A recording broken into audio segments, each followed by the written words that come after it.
Hello po mga guys, welcome po for this video.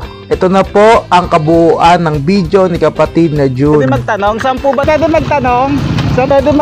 Dito po ay nagtanong-tanong na po tayo sa mga tricycle driver at sa mga taong nakakasalubong natin. Kahit ang Google Map ay nagulo-gulo. Kala kayong Arnel yung patahian.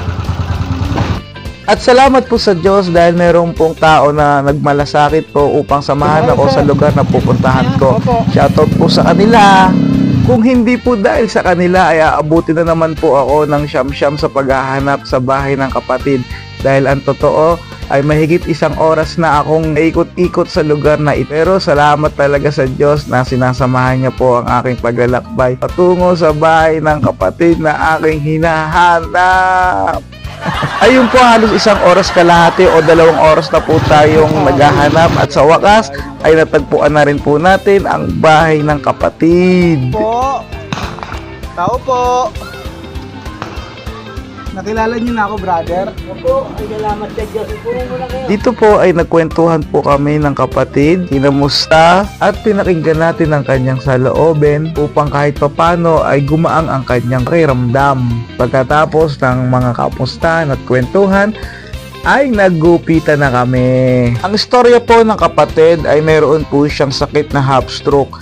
Galing po siya sa lokal ng Caloocan. Maraming kwento si Brad June kung paano kumilos ang Diyos sa buhay nilang magpapamilya. At isa sa mga pinagtataka niya at pinapasalamat niya sa Diyos na wala naman siyang trabaho ay nakakakain sila ng maayos ng kanyang pamilya. Di sila nagugutom. Hindi ka niya pagkukulangin, no?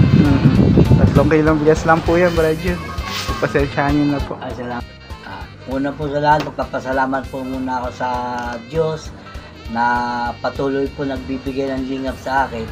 At sa pangalawa po, nagpapasalamat po ako sa Asyong Barbero page. Mga kapatid ko po sa MCGI, paki-like and share po natin itong ating kapatid na kahit po sa maliit na kaparaan na pagbibigay niya ng tulong, lalo na po sa pangunahin na may mga kaparehas kong mga disability, na napagbibigyan po ng pagkakataon na mapagbigyan tayo ng libreng gupit. Malaking bagay na po ito sa atin. Salamat po sa Diyos. Brad Asyong, ingatan nawa po sa pag-uwi. At patuloy po tayong gabayan ng ating Panginoon. Salamat po sa Diyos. Muli, Asyong ang Barbero nagsasabi, i-viral ang gawang mabuti. To God be the glory!